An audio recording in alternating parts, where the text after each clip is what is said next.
Hi, thank you for having me today with my talk that maybe sound a bit like a half-won buzzword bingo, but it's actually part of my day-to-day business.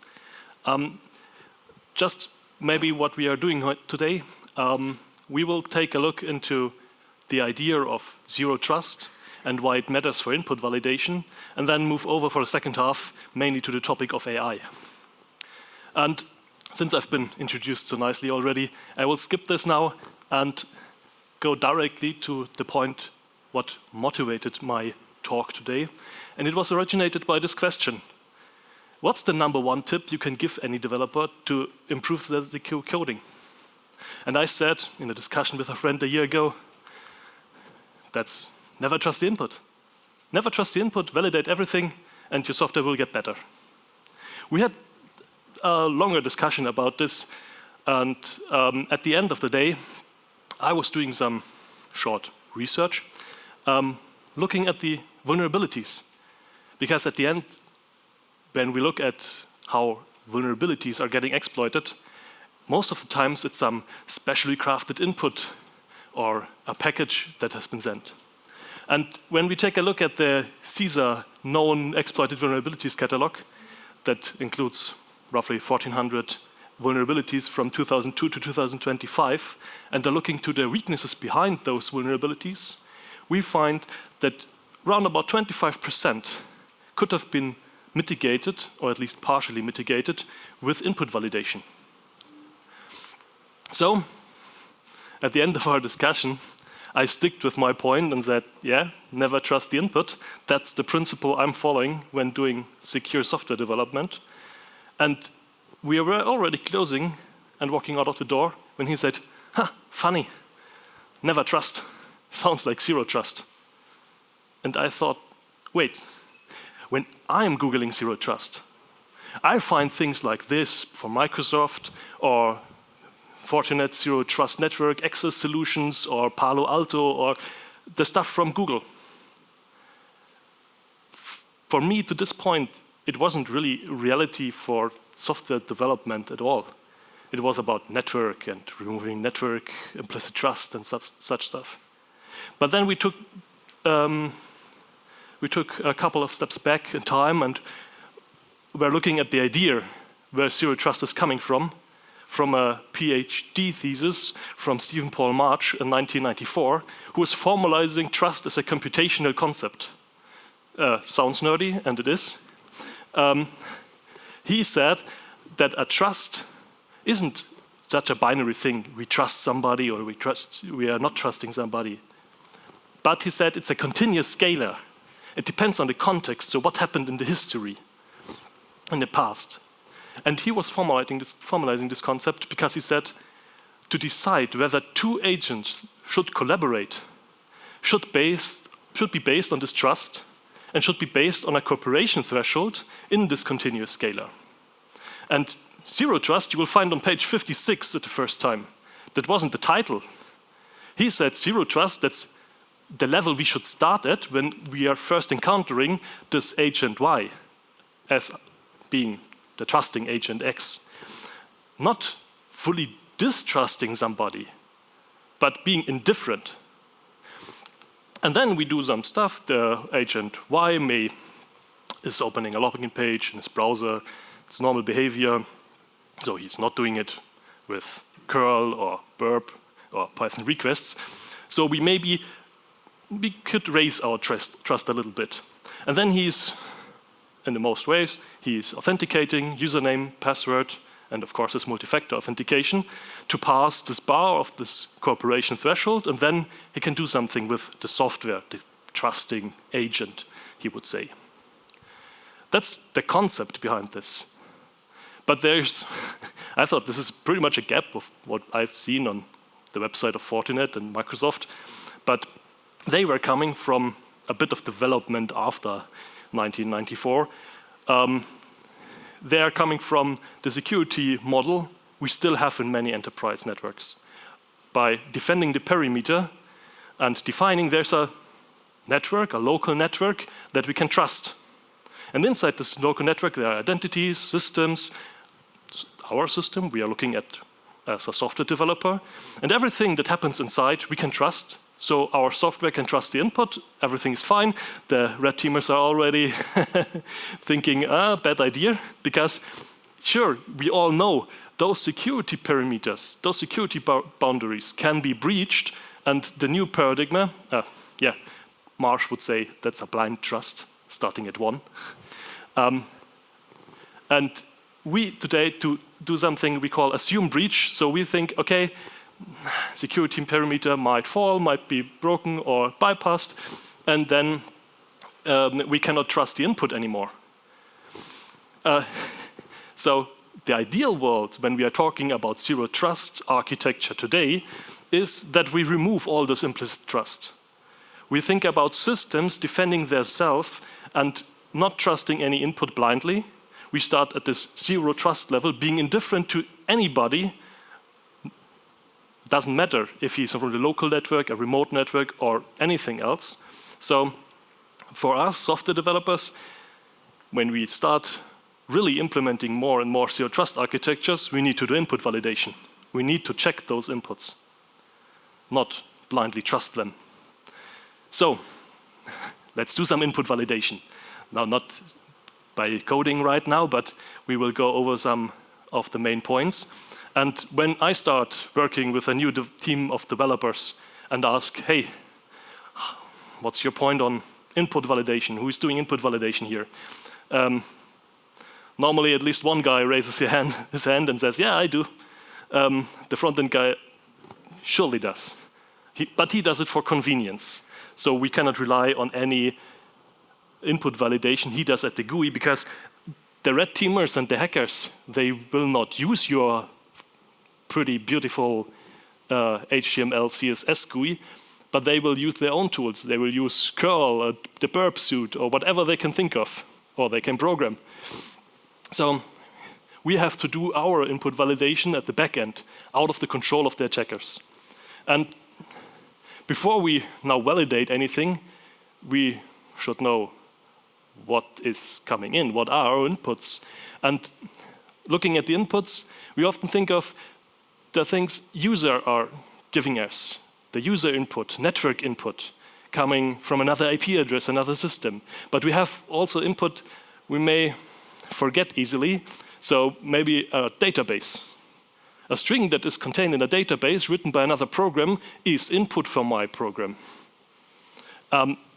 Same for files, for integrations. I think we have a talk today or tomorrow about COM, so integrations can be an input. And everything that is not coming from a hard-coded, internal and verified constant, you should consider as an input when developing software.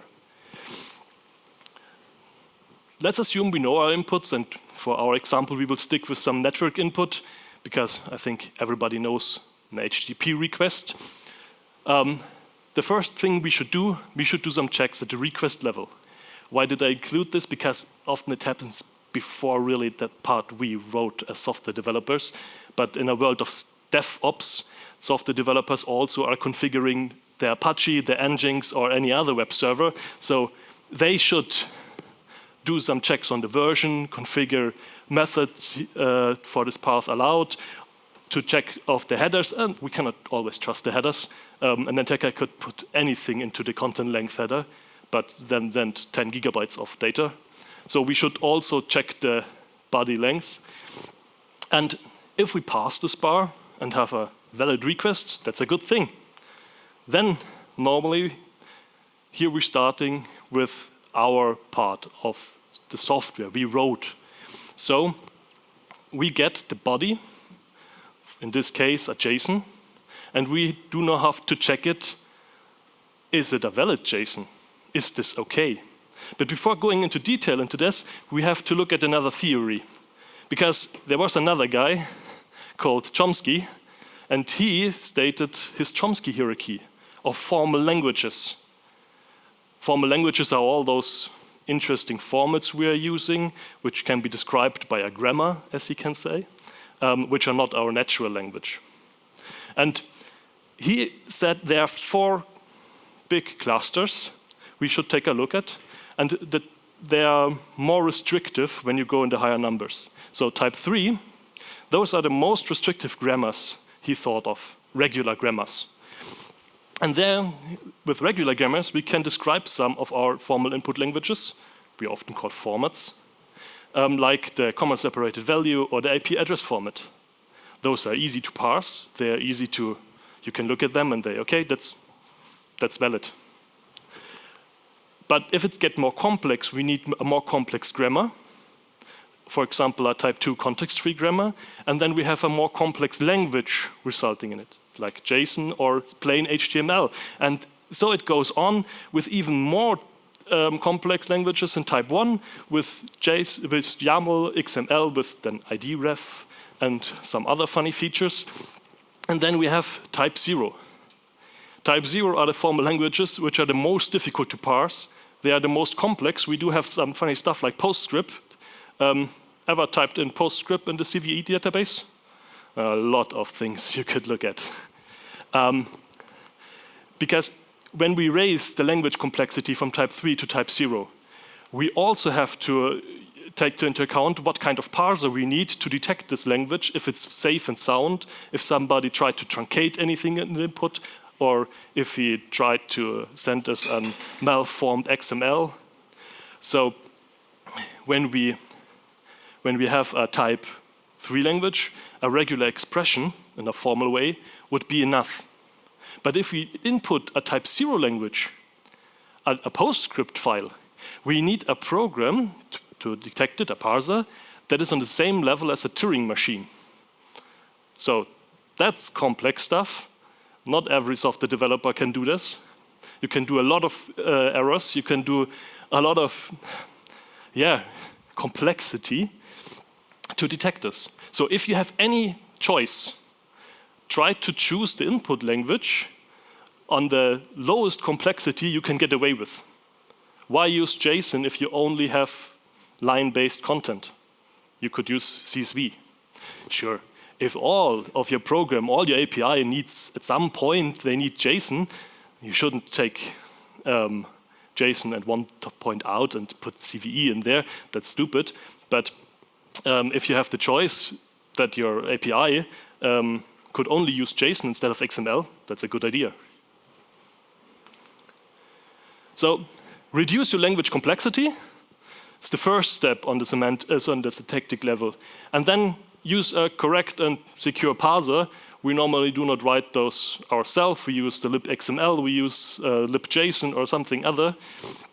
And those can be configured normally. They could be in a strict mode. That may be a good idea. And you should, after having a valid and good JSON, inside this JSON you will have, again, strings and numbers and so on. You can also check those on their syntax. But that's still pretty easy. The next step gets a bit more complicated when we're looking at the semantic level and take a look at what are those data, what is the meaning of this data.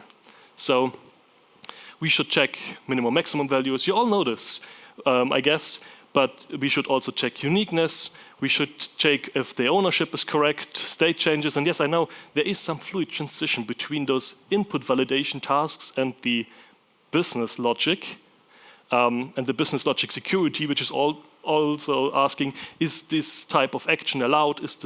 Can he really send me this transaction? And you shouldn't overlap them too much. But where to separate it, your choice. If we already passed the semantic level, then we can use our input. So, for example, with my HTTP request, I've got this JSON. The JSON is, this JSON should fail. There's a parenthesis that shouldn't be there. So, shouldn't be going through, but if it would be correct, we should take a look at the semantic level and should evaluate, should we really add Mallory to the admin group or shouldn't we? So, classic software development, the minimalist guide, know your inputs, do all the stuff at the back end, reduce your input language complexity, do some syntactic checks, semantic checks, and then, very important, if one of your parsers throws an error or your semantic check fails, you have to reject it. Not just catch the error and proceed. And if it's worth validating, it's also worth logging in the most cases. So, done. But we are never done at software development. On the next day, our product owner will come up and says, hey, the ticket system you wrote, very cool. And now all your tickets should be answered by AI. In every program I encounter right now this year, everybody said, yeah, we are just now thinking about how to implement AI to this text field or to this logic. We are currently working on it. And when we take at the input validation we've just built, this looks okay. Now we have a string that comes per an HTTP request in a JSON. We validate this. On the semantic level, we maybe have a problem. How should I evaluate natural language without an LLM? So most of the LLM input bypasses all your checks. If I send you now an email on your ticket system and you answer it with an LLM, most checks are bypassed. And that is a problem. OWASP built us a list of the top 10 of the problems that may arise, including the prompt injection. I think right after my talk there will be somebody showcasing prompt injection at a tech racer. But there are still some other things that could happen, and I would say the principle of never trust the input we should apply here again. So to take the input and do some validation, we need now a newer concept. We need to innovate our input validation. And that we could do in 4 clusters. I'm currently implementing all the time. And the first thing is pre-LLM checks. So before we sending anything to the LLM, we should take a look at the input and say again, okay, maybe are we allowing them only to send us text? Or do we allow them to send text and files? What kind of files? We should check and maybe block some files. Then we can do some detection. We know prompt injection. We know what they are copy-pasting from the internet. You could block this. Is this perfect? Not at all.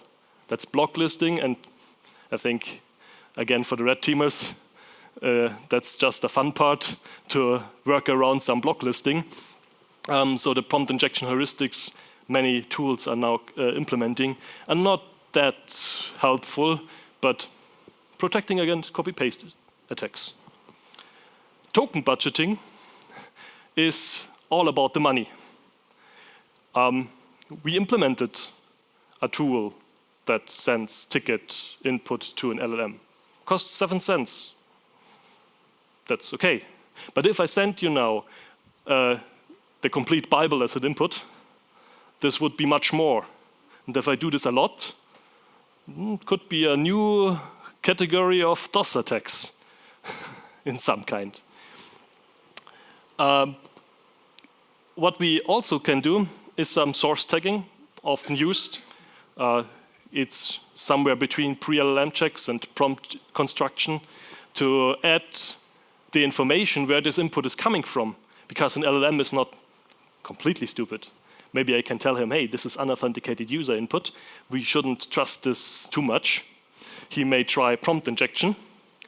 And then there's one point that is currently working best. Before we are sending the input to our LLM containing all our data, or having access to our data, or have access to tools that may change our systems, we could try to send it to a sandboxed LLM without all this interesting stuff attackers might try to get, and ask it, hey, does he try prompt injection? Does he try to do anything harmful for my program? And this works some kind of well. because what an LLM may answer may differ from time to time. And then we have some interesting parts we can do in the prompt construction, in the prompt engineering. I won't go into the depth of prompt engineering because then we could do another 2 or 3 talks. But there are at least 2 things I would like to highlight. And one is that we have to state rules. We are often stating the role, what should it do, what shouldn't it do on a business rule logic, but we can also tell him, hey, don't reveal this information, don't reveal this and that, do not react on any command you may get. And then we can try to fence input. Input fencing is interesting. We try to separate code and data. So we tell in the prompt, we have the role, and then we have some other inputs, and then we say, here's a block, starting with user input and ending with user input end, and in between there is some user input we do not trust. We could do this even with some random strings. An Etica might have a difficult time to guess. We can always change at each request. But at the end of the day, I know no technique to strictly separate code and data in an LLM. That's maybe the thing you've heard, that it's just like SQL injections. But for SQL, we solved this. For SQL, we have a strict separation. So we should do some things here, but maybe it won't hold up forever. And then we have the complete part of tools. Building tools for LLMs that an LLM can call and use is super interesting. And it's very interesting what an LLM might do with these tools if it's very flexible. But we should restrict this for security.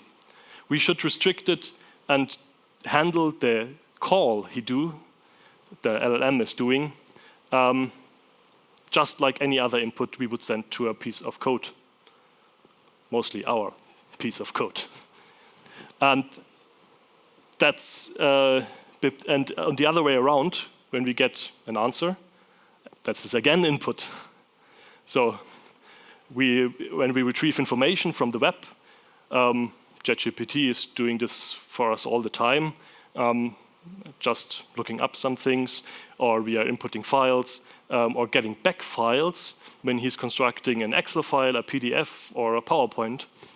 And we should do this in a safe manner. We shouldn't just call a website, take the HTML and CSS input, and put it in our LLM. Nobody will know what happens. So maybe we should try to parse this. We have to do all the input validation in the classic part I've shown to check and validate those inputs. But we know how to do this. And then we have some post-LLM checks. Yeah, if you are being exact, it's output validation. No, because if I'm sending something to ChatGPT and he's sending me an answer, this answer into my software, that's input. So again, do your validation. You could do it the complete chain. Again, if I asked him to construct me a JSON, then I should validate that this JSON is really my format and not just trusting OpenAI that the parameter strict means anything to them. And of course, if I try to give a user answer, for example, in our ticket system, I could check my output again, because then I would be able to detect some things like system prompt leakage, maybe even the leakage of personal identifiable information. Again, we could implement this with heuristics, maybe cross-checking with a database, but that's difficult, and An attacker could try to work around it by encoding data again. If I have a base 64 encoded string and I try to string search it in my database, I may not found anything, but I'm still leaking data. So I could use again a sandboxed LLM. Why not? Then I had the third LLM now. If I do this at the pre-check as well, then I should maybe take a look at the costs again, but that's on a different page. So just by implementing now, by transferring up some of the ideas from input validation into the world of AI, we can at least address some of the problems OWASP Top 10 is listing. I would never tell you that it's solving them completely. So even though it may see sometimes that input validation, the classical way we are doing it in the software engineering since decades, it's still live and kicking, and you should use it. It's a very powerful tool because the most of your attack surface is based on inputs. And you do not have to do this all on your own. Even for AI, there's a fast-growing market. There's a lot of security tools just for using AI, doing checks for you. Here, the operate part for running AI and LLM applications, they have some of those checks. They have some of those heuristics. If you try to implement a heuristic and software development and AI development is not your core business, it will get old. You have to do it again and again and again. Sometimes it's better to use a tool for this, but you do not have to. You could implement many of them yourself, but not the parser. Implementing the parser yourself is a bad idea. And that's not the end of problems with AI. If you have somebody who's writing code in your team and ask him if he is generating code with AI of ChatGPT, Claude, or with some of the EDEs who already integrated them, there are two different people. The ones who say, yeah, I'm trying to do something with it, and the others who say, no, this is horrible stuff. We should never use this. This is making the world worse. Both worlds are right, because if you look at the state of security when looking at AI-generated code, there are pretty good studies already since 2021. The first results started at 40% with the GitHub Copilot generating code. So 40% of the code generations based on functions mostly were containing some security flaw. Today it's 25%, so they are improving, but still 25% of your code may be containing some security flaw. That is a lot. This is not, I'm not proposing against using those tools. But let's take a look first what they are doing wrong. Those studies have had some points listed, and input validation is often mentioned. That's just a big problem. We do not have that much code using input validation when generating it. We do have a lot of injection vulnerabilities like this one. So there we have some Python Flask app that is just one function that is reachable by PDF upload. You send them a PDF, and then they save it, and they just concatenating the path uploads to the P file name. So if I choose a file name that may ////etc/passwd, then I hope your program isn't running as root. But there is a lot of attack surface generated. And there are other problems, like maybe you tried these tools yourself and you tried to do some API programming, then you will encounter the problem that he tries to use some functions he doesn't know. That doesn't exist. He thinks that they exist and is happily helping you, and he is using old libraries often or in an unsecure manner. He's also proposing unsecure functions when writing C code. That's a big problem, because then they have to fix all those stuff. Those cause memory errors, resource problems, a lot of funny things. There's not one specific problem they are generating. There's a lot of it. And why is it that way? We do not know what they are training their models on. I do not know what OpenAI does behind closed doors, or Claude, or Gemini. But we know for some open source models what data sets they used. And one big data set that is also open source is the Pile. Maybe you heard of it. That's 800 gigabytes of data, text data, 800 gigabytes. And if we try to find the clusters that may contain code, we find 3 sources. GitHub, so the location where professionals are uploading their open source project. And I'm uploading the code I cobbled together last weekend to do my home automation.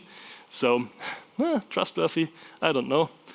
Stack Exchange, which is proven to be a problematic place when trying to get high quality code. And then this vague source of open web text 2, which in reality is just Reddit. And taking code from Reddit, this is now the least professional place you should take your code from.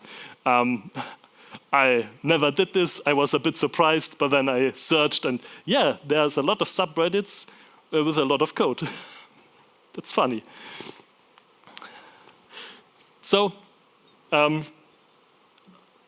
for better code generation, we would need a lot more high-quality secure code we could train the AI on. We have a lot of mediocre or low-quality code. We do have some high-quality code as well, but it's all mixed together. But we cannot easily separate the code classes from each other. So that's pretty difficult. And we need awareness and experience as developers. From my perspective, every developer today should use an AI tool for programming. Not to send this code directly to production, but to get some experience with it. But even if you do not use this tool for your work, some of your colleagues or in your peer group will do it, will open a pull request, and you may have to review it. And then you should know what they are doing wrong. You should be able to detect it if it's generated by an AI. Okay, today it's pretty easy. They are writing comments. Nobody else is doing that. And at the end of the day, to get better and more secure code, my advice is to implement input validation. But not to end with such constructive and nice advices. We are in the OffSec part of this conference, so here are some key takeaways. I, as a defender and developer, would recommend you to test. And the first thing is the problem of complex input languages is still there. This you could try to attack, and that's a pretty fun part. But then it's today a lot about the AI. When ServiceNow is now implementing AI behind every text field they have, then I would try to fuss them. I would try to send them any input I can think of or the machine can generate. And generate is the right point, because I think for this part, this will be a fight between AI and AI. Because I cannot write enough prompts to test it, but the AI might does. And for this, I guess we have other talks next tomorrow, where some similar ideas in the infrastructure part are stated. So you will find me there. But if you have questions already, I'm happy to answer. Thank you all. And yeah, I'm done.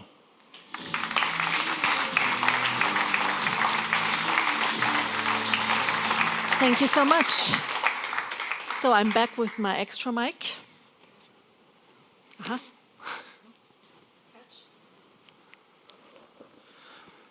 You said that we should avoid overly complex input languages. I mean, you even put it on the final slide, right? Yes. I mean, natural language is pretty much the most complex language there is, right?